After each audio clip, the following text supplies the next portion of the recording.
So అందరికీ good morning and welcome to the Telugu editor channel. So ఇప్పుడైతే మనం రెండో చాప్టర్కి అయితే వచ్చాం, మ్యాథ్స్ మెథడాలజీలో.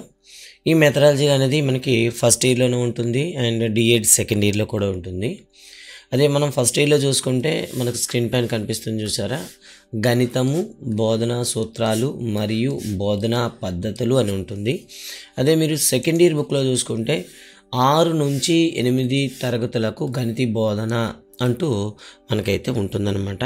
సో ఇక్కడ రెండింటిని కూడాను ప్యారలల్గా చెప్పడం అయితే జరుగుతుంది. సో కన్ఫ్యూజ్ అవ్వద్దు అండ్ మీ యొక్క వాల్యుబుల్ సజెషన్స్ కానివ్వండి, సూచనలు కానీ తెలియజేయండి.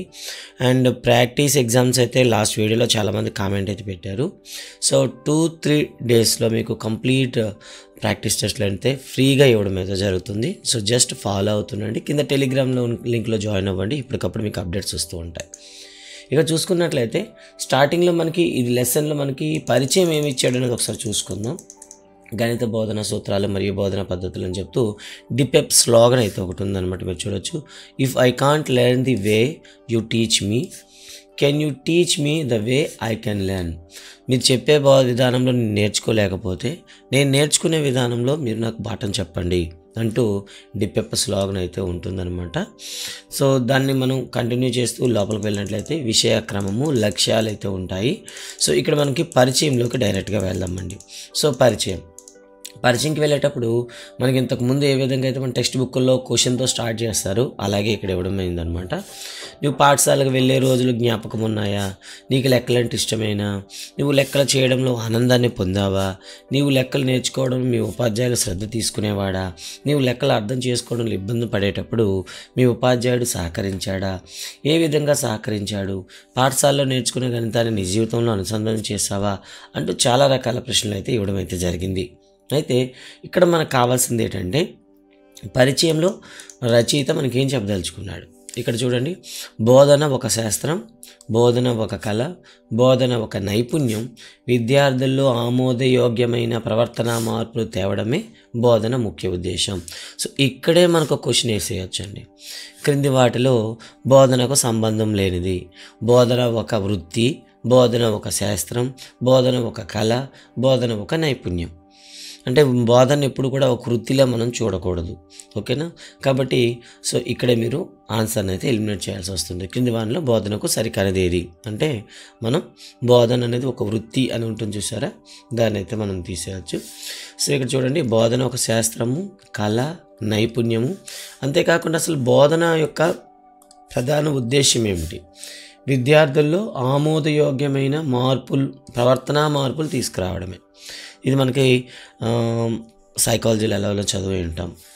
అలాగే బోధన అభ్యసన ఆసక్తిదాయకంగా ఫలవంతంగా జరగాలంటే ఉపాధ్యాయుడు బోధనాంశాన్ని తగిన పద్ధతులు, వ్యూహాలను ఎంపిక చేసుకోగలగాలి.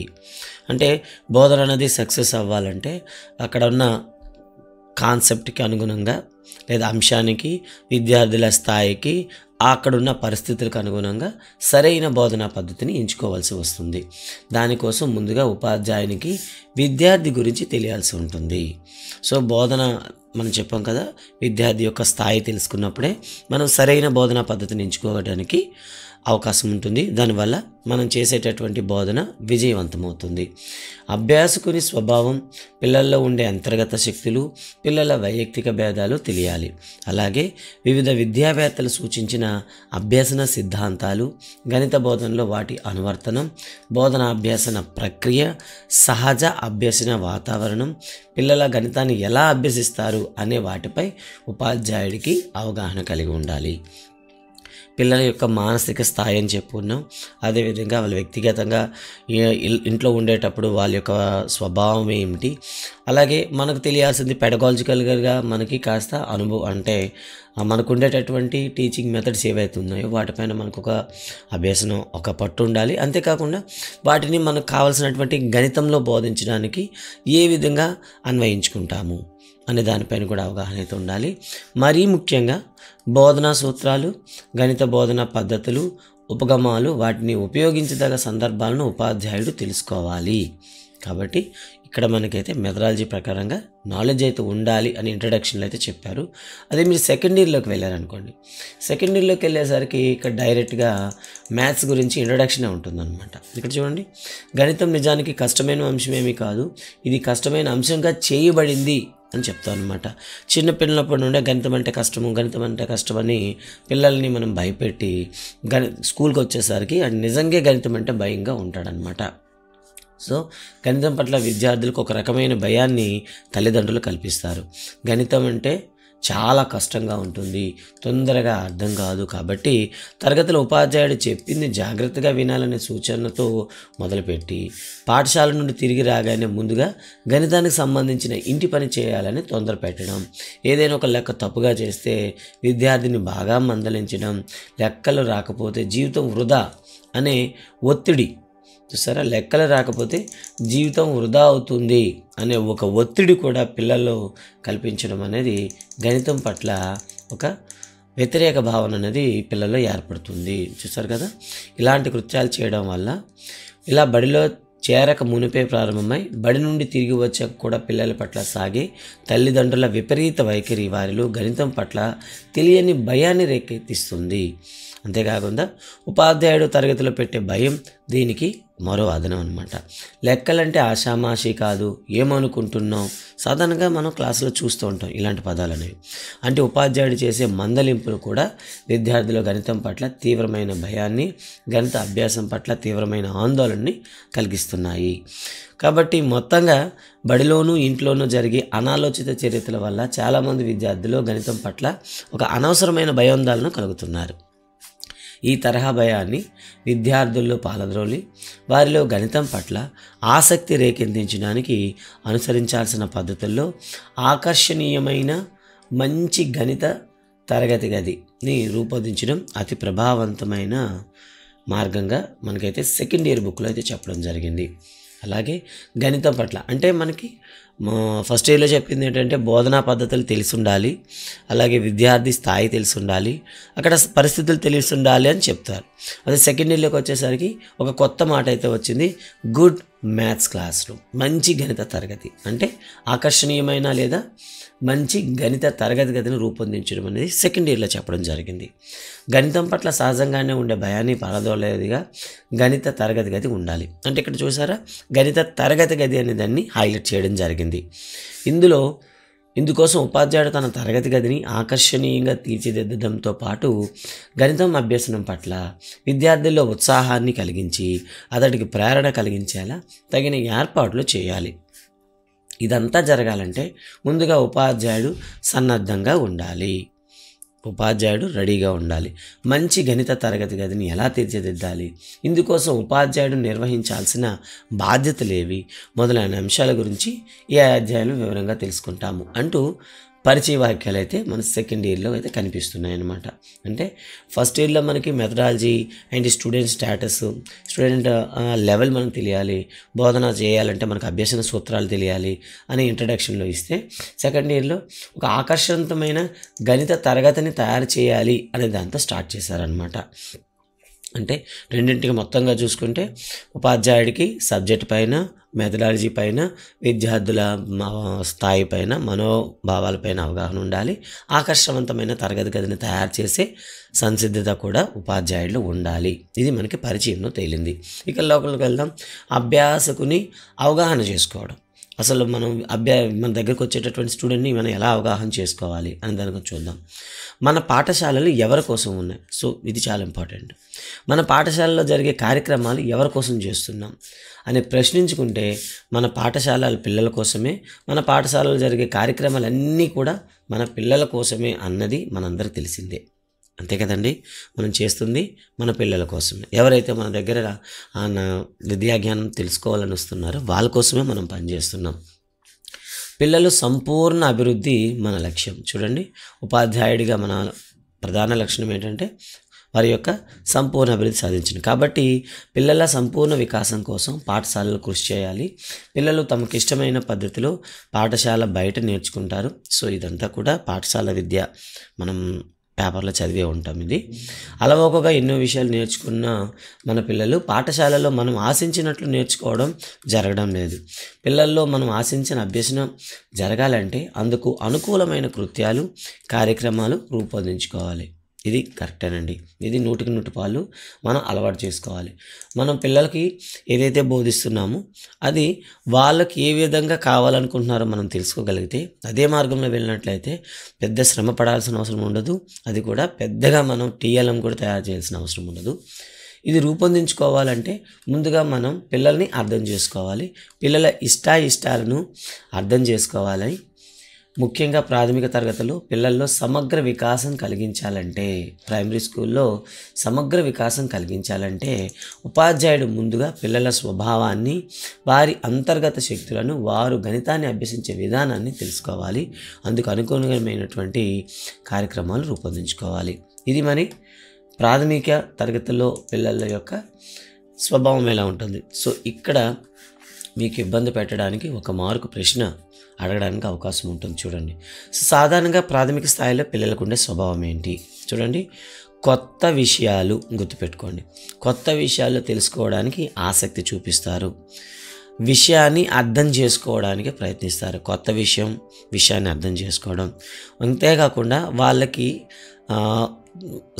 సైకోమోటర్ డొమైన్స్ అంటాం కదా, ఏదైతే చలన అంగాలు ఉంటాయో అవి అభివృద్ధి పూర్తిగా చెందకపోయినప్పుడు కూడా ప్రతిదీ చేయాలని చూస్తారు. అంతేకాకుండా ఏ విషయాన్ని గుడ్డిగా నమ్మరు. వాళ్ళ స్వేచ్ఛను కోరుకుంటారు. సో ఇవన్నీ కూడా పిల్లల యొక్క లక్షణాలు. ఓకేనా? తమకు ఇష్టమైన పద్ధతిలోనే పనులు చేయాలనుకుంటారు. మనం ఏది చెప్పినా కూడా వాళ్ళు చేయరు. వాళ్ళకి నచ్చిన పద్ధతిలోనే చేస్తారు. ఒకే చోట ఎక్కువసేపు కూడా కూర్చోవడానికి ఇష్టపడరు. ప్రైమరీ స్కూల్లో గుర్తుపెట్టుకోండి, 1-2 పిల్లలు అయితే 3 నిమిషాలు వాళ్ళని ఒక దగ్గర మనం పెట్టగలం. 3 నిమిషాల తర్వాత మళ్ళీ వాళ్ళు కొత్తదనం కోరుకుంటారు. కాబట్టి మనం రెడీగా ఉండాలి. అలాంటప్పుడే వాళ్ళని ఒక దగ్గర కూర్చోబెట్టి మీరు చెప్పగలుగుతారు. ఏ పనినైనా ఎక్కువసేపు చేయరు. చెప్పాం కదా, కొద్దిసేపటికి ఇంకో పని చేయాలనుకుంటారు. పరిచయం లేని వారితో ముభావంగా ఉంటారు. సమవయస్కులతో కలిసి పనిచేయడానికి ఇష్టపడతారు. పోటీతత్వం ఉంటుంది. తెలుసు కదా, మనం ఏదైనా ప్రైమరీలో ఒకరికి కానీ ఒక పని చెప్పామనుకోండి, మిగతా వారందరూ కూడా ఆ పని చేయడానికి ఇష్టపడతారు. అంటే వాడికన్నా ముందు, అంటే పోటీతత్వం వాళ్ళలో కనిపిస్తుంటుంది. దాన్ని మనం వినియోగించుకోవాలి. వారు చేసిన పనిలో తప్పులు వెతకడం ఇష్టపడరు. ఖండిస్తే మళ్ళీ చేయడానికి ఇష్టపడరు. తప్పు చేసినా బాగా చేసావు, ఇంకా బాగా చేస్తుంటే బాగుండేది అని వాళ్ళని ఉత్సాహపరుస్తూ ఎంకరేజ్ చేస్తూ మనం మళ్ళీ మన సరైన పనిలో చేసుకోవాలి. ఏది వద్దంటామో అదే చేస్తారు. ఆటలు పాటలు కథలంటే ఆసక్తి. కాబట్టి మనం ఆటల ద్వారా కానీ పాటల ద్వారా కానీ లేదా కథ రూపంలో కానీ వాళ్ళకి పాఠ్యబోధన చేస్తే ఇంకా ఆసక్తికరంగా ఉంటుంది. బొమ్మలు వేయడం అంటే వాళ్ళకి చాలా ఇష్టం. రంగులు వేయాలన్నా ఇష్టపడతారు. మట్టి ఇసుక లాంటి వాటితో ఆటలు అంటే సరదాగా ఉంటారు. అంతేకాకుండా ఇక చాలు అనేదాకా దాన్ని వదలరు. స్వార్థాన్ని కలిగి ఉంటారు. కాల్పనిక శక్తి అమోఘంగా ఉంటుంది. అంటే ఊహించే శక్తి వాళ్ళకి ఎక్కువగా ఉంటుంది. వీళ్ళు ఎక్కువగా ఇతరులను అనుసరిస్తారు. కాబట్టి స్కూల్కి వెళ్ళేటప్పుడు డ్రెస్ కోడింగ్ అనేది ఏదైతే ఉంటుందో, ఉపాధ్యాయులు ఎలా ఉంటే పిల్లలు కూడా అలానే రావాలని ఇష్టపడతారు. ఏ వస్తువుతోనైనా తమకు నచ్చినవన్నీ చేసుకుంటారు. తప్పు జరిగితే నిలదీస్తారు. తమ తప్పులను తామే సరిదిద్దుకుంటారు. ఇతరుల గురించి ఫిర్యాదు చేయడం అంటే భలే ఇష్టం. కాబట్టి ఎక్కువ కంప్లైంట్లు వస్తుంటాయి. తప్పులు వెతకడం అంటే వాళ్ళు చాలా ఇష్టపడతారు. ఇతర వాళ్ళ తప్పులు వెతకమంటే చాలా ఇష్టపడతారు. ఇవి అంతేకాకుండా సవాళ్ళను స్వీకరిస్తారు. రెచ్చగొడితే ఎంతటి సవాళ్ళనైనా స్వీకరిస్తారు. ఎవరితోనైనా పోటీకి దిగుతారు. వాదిస్తారు, చర్చిస్తారు. ఆత్మాభిమానం ఎక్కువ ఉంటుంది. ఇవి పిల్లల్లో ఉండేటటువంటి లక్షణాలు అనమాట. సో ఎవరైనా DEd first year second year కానీ ఫస్ట్ ఇయర్ చదువుతున్న వాళ్ళు చూస్తే ఇక్కడ మీకు క్వశ్చన్ వస్తుంది. ప్రాథమిక స్థాయి పిల్లవాళ్ళని పరిశీలించి అతని స్వభావాన్ని మీ సొంత మాటలో రాయండి అని అడుగుతారు. సో పైన చెప్పినటువంటి లక్షణాలను రాయాల్సి వస్తుంది. సో మనకైతే ఏమవుతుంది అంటే డిఎస్సి టెట్ వాళ్ళకు ఇందులో ఏదో ఒక లక్షణానికి వ్యతిరేకమైన లక్షణాన్ని ఇస్తాడనమాట. చిన్న ప్రాథమిక స్థాయిలో విద్యార్థుల యొక్క లక్షణం కానిది ఏది అంటూ ఇచ్చేసి వాళ్ళ స్వార్థాన్ని కలిగి ఉండరు, ఇతరులను అనుసరిస్తారు అని ఏదో ఒకటి ఇందులో దానికి వ్యతిరేకంగా రాసిస్తారు. కాబట్టి 1-2 సార్లు దీన్ని మననం చేసుకోండి. ఖచ్చితంగా దీని నుండి ఒక ప్రశ్న అడగవచ్చు. సో రేపు నేను ఇచ్చే ప్రశ్నల్లో కూడా దీనిపైన ఒక ప్రశ్న ఉండవచ్చు. కాబట్టి ప్రతిదీ కూడాను కీన్ అబ్జర్వేషన్ చేస్తూ చదవండి. ఇక తర్వాత పిల్లల్లో అంతర్గత శక్తులు, ఇక్కడ చాలా గణాంకాలు అయితే మనకు రాబోతున్నాయి, ఒకసారి చూద్దాం. మరి అదే సమయంలో సెకండ్ ఇయర్లో ఏ విధంగా ఉంది? సెకండ్ ఇయర్లో కేవలం మంచి గణిత తరగతి అని మాత్రమే ఇవ్వడం జరిగింది. దీనిపైన కొంత కొత్త పాత సంబంధించినటువంటి చరిత్ర అయితే ఇచ్చారు. ఒకసారి చూద్దాం ఏమి ఇచ్చారు ఇక్కడ. విద్యార్థులు గణితం పట్ల ఆసక్తి పెంపొందించడంతో పాటు జ్ఞాన నిర్మాణాన్ని ఆశించిన లక్ష్యాలను అనుగుణంగా సాధించడానికి ఉపయోగించే అంశాలు గణిత తరగతి ప్రధాన పాత్ర పోషిస్తుంది.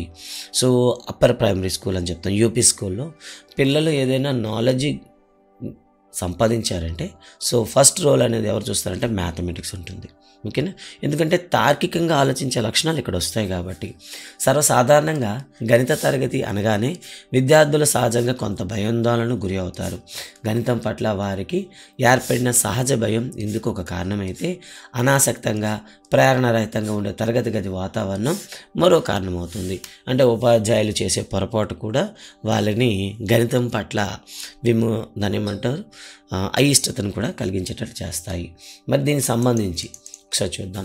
కొఠారి కమిషన్ 1964 కానీ, జాతీయ విద్యా విధానం 1986 కానివ్వండి, జాతీయ విద్యా ప్రణాళిక చట్టం 2005 కానివ్వండి, ఇప్పుడు రీసెంట్గా మనకి FLN ప్రోగ్రామ్ అయితే రన్ అవుతుంది, ఫౌండేషన్ లిటరసీ అండ్ న్యూమరసీ అని చెప్తారు. ఇక్కడ న్యూమరసీకి ఎక్కువ అవకాశం ఇచ్చారు. అంతేకాకుండా సాల్ట్ ప్రోగ్రామ్ ఇప్పుడు ప్రజెంట్ రన్ అవుతుంది. అండ్ అదేవిధంగా తరల్ ప్రోగ్రామ్ కూడా రన్ అవుతుంది. అంతేగా ఈ ప్రోగ్రామ్ అన్నింటిలో కూడాను గణితానికి ఎక్కువ ప్రాధాన్యత ఇస్తూ గణితాన్ని ఆహ్లాదంగా చెప్పేలా అయితే ఇది నేషనల్ ప్రోగ్రామ్స్ ఇప్పుడు రన్ అవుతూ ఉన్నాయి. సో ఇవన్నీ కూడా సూచించినట్లుగా ఆహ్లాదకరమైన తరగతి విద్యార్థుల్లో ఆసక్తులను పెంపొందిస్తుంది.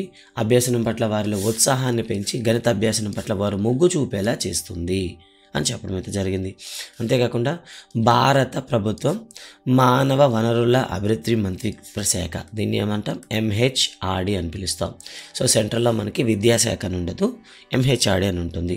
So ministry of human resource and development అంటాం. ఇందులో పాఠశాల విద్యా విభాగం 28/5/2015 తేదీన ఒక ఉత్తర్వులు అయితే విడుదల చేసింది. దీన్ని ఏమంటారు రాష్ట్రీయ ఆవిష్కార్ అభియాన్ పథకంలో భాగంగా గణిత తరగతులు ఎలా ఉండాలో వాళ్ళైతే సూచన చేశారనమాట. ఇక్కడ చూడండి వాళ్ళు చెప్పినటువంటి సూచనలు ఒకసారి చూద్దాం. గణిత అభ్యసనం కేవలం 4 గోడల మాత్రమే పరిమితమైన విషయం కాదు.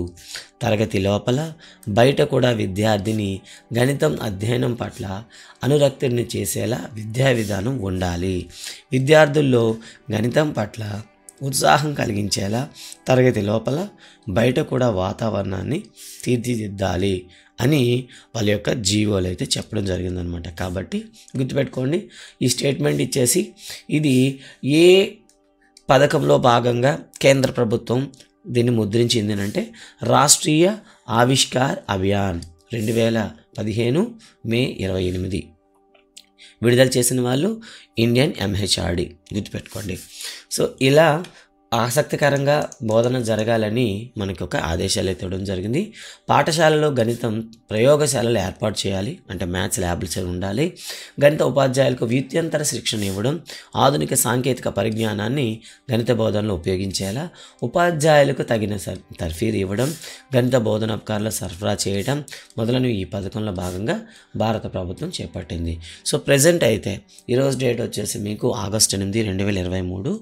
ఆగస్టు 7 అంటే నిన్నటి నుండి కూడాను డిజిటల్ కంటెంట్ని ఎలా తరగతిలో ఉపయోగించుకోవాలని సాయంత్రం 4 నుండి 6 వరకు ఇన్ సర్వీస్ టీచింగ్ ట్రైనింగ్ అయితే ఆల్ ఓవర్ ఆంధ్రప్రదేశ్ అయితే జరుగుతుంది. సో దీన్ని మీరు SCERT వాళ్ళ యొక్క అఫీషియల్ యూట్యూబ్ ఛానల్ అయితే లైవ్ అండ్ దీక్ష యాప్లో కూడా కండక్ట్ చేస్తున్నారు. ఏపీలో ఉండేటటువంటి సుమారు 2 లక్షల మంది ఉపాధ్యాయులు, ప్రైమరీయా హైరా కాదు, అందరూ కూడా దీంట్లో పార్టిసిపేట్ చేయాల్సి ఉంటుందన్నమాట. సో డిజిటల్ కంటెంట్, ఎందుకంటే ఇప్పుడు నాడు నేడు భాగంలో ప్రతి స్కూల్కి స్మార్ట్ టీవీ ఇచ్చారు and IFP interactive flat panels కూడా ఇచ్చారు. వీటిని ఉపయోగించి ఇంకా బెటర్గా ఎలా చెప్పాలని దానిపైన ట్రైనింగ్ అయితే ఇస్తున్నారు. ఇక తర్వాత ఇంకోటి చూద్దాం. National focus group of teaching mathematics, చూసారా? National focus group on teaching mathematics విడుదల చేసిన పొజిషన్ పేపర్ 2006లో ఇలా చెప్పారనమాట.